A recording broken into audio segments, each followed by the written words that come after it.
A curse by a witch, suffocating a dynasty, 6 dukes, 0 heirs.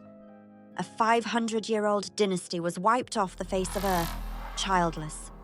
A woman of staggering, luminous beauty, whose presence felt like a provocation, turned to a witch.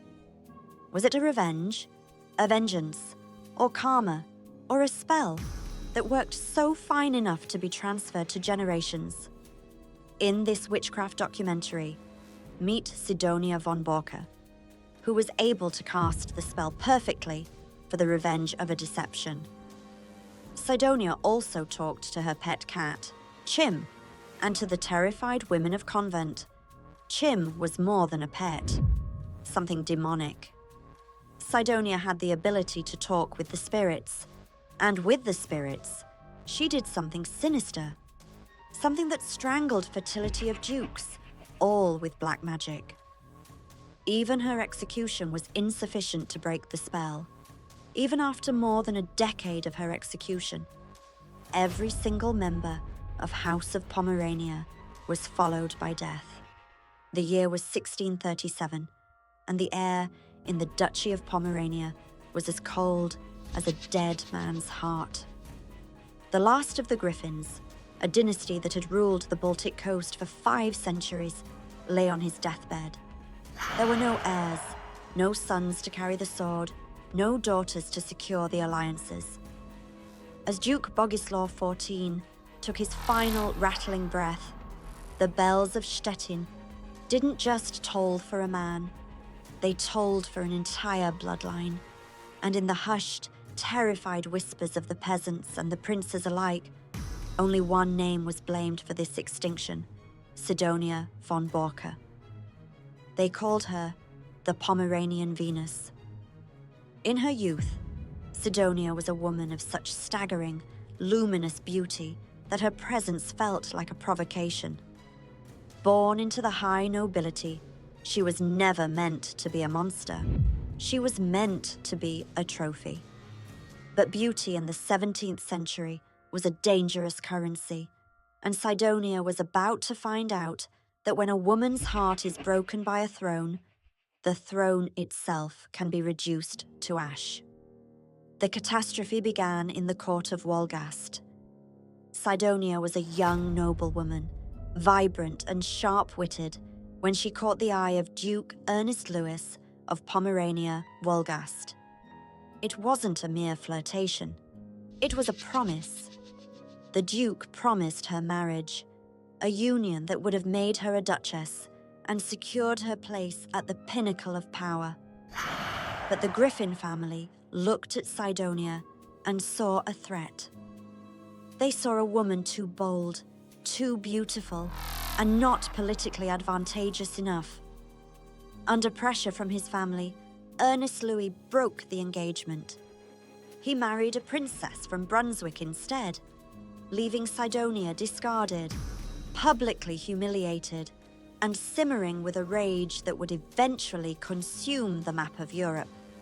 Sidonia did not go quietly into the shadows. She spent years drifting through the courts and convents of the north, her beauty fading into a jagged, defensive bitterness. Every time she saw a Griffin Duke feasting in his hall, she saw the man who had stolen her future. The legend says that in the depths of her despair, she turned to the old ways. She sought out the whispered secrets of the earth, the herbs that could kill or cure, and the words that could bind a man's destiny. By the time Sidonia was sent to the Marienfließ convent, a dumping ground for noblewomen who had nowhere else to go, the Venus was gone. In her place was a shadow. She was elderly, sharp-tongued, and surrounded by a strange, suffocating atmosphere of dread. She fought with the other nuns. She cursed the Mother Superior, and most importantly, she began to talk to her cat, Chim. To the terrified women of the convent, Chim wasn't just a pet. He was a familiar, a bridge to the demonic.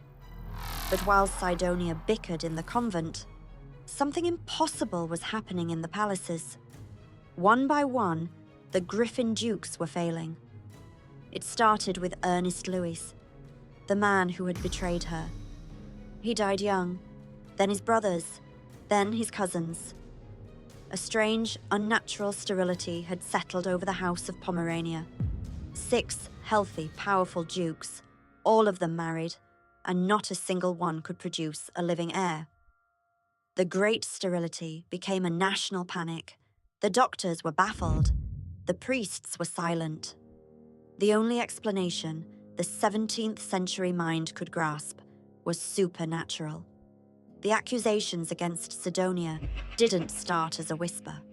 They started as a roar. In 1619, at the age of 80, she was arrested. The charge was not just witchcraft. It was high treason through sorcery. The Griffins claimed that Sidonia had cast a generational curse that had turned the wombs of their house to stone. They believed that when she had been rejected decades earlier, she had stood before the castle gates and vowed that as long as she lived, no Griffin would ever see a son reach manhood. The trial at Stettin was a circus of the macabre. Sidonia, a noblewoman of the highest birth, was dragged into a cold, damp cell and subjected to the extraordinary interrogation. The prosecutors brought forward 461 separate charges. They accused her of everything from killing livestock to summoning the devil in the form of a grey-clad man in the woods. But the heart of the matter was always the dynasty. Why, they demanded, is our bloodline dying? For months, Sidonia held out. Her noble pride was a suit of armor that the inquisitors couldn't pierce. She laughed at their questions. She insulted their intelligence. Even at 80, she was a formidable opponent. But the armor of the 17th century legal system was built on pain. They moved her to the rack. They used the thumbscrews. They deprived her of sleep until the line between reality and nightmare dissolved. In her final broken confession, Sidonia gave them exactly what they wanted. She described the rituals. She spoke of how she had used the very soil from the Griffin graves to brew a draft of extinction. She admitted to communing with spirits to tie a magical knot that strangled the fertility of the dukes. It was a masterpiece of sensational horror, a confession that turned a slighted woman into the architect of a kingdom's downfall. On September 28th, 1620, the Pomeranian Venus was taken to the Raven's Hill outside the city gates. The crowd was immense. They didn't just come to see an execution. They came to see the end of their fear. Sidonia was beheaded, and her body was immediately burned to ash, as if the authorities feared that even her corpse could continue the curse. But here is the chilling truth that history cannot ignore. The execution didn't break the spell. Within 17 years of Sidonia's death, every single remaining member of the House of Pomerania followed her into the grave. The last duke died childless, exactly as she had allegedly predicted. The 500-year-old dynasty was wiped off the face of the earth, and their lands were carved up by Sweden and Brandenburg. Sidonia von Borcke brought a terrifying bad to her society, not necessarily through magic, but through the manifestation of a city's collective paranoia. She became the scapegoat for a biological tragedy, a woman whose rejection by a man became the reason for the death of a nation. Her popularity was a dark one. She was the celebrity monster of her age, a figure of fascination whose every word was recorded and scrutinized.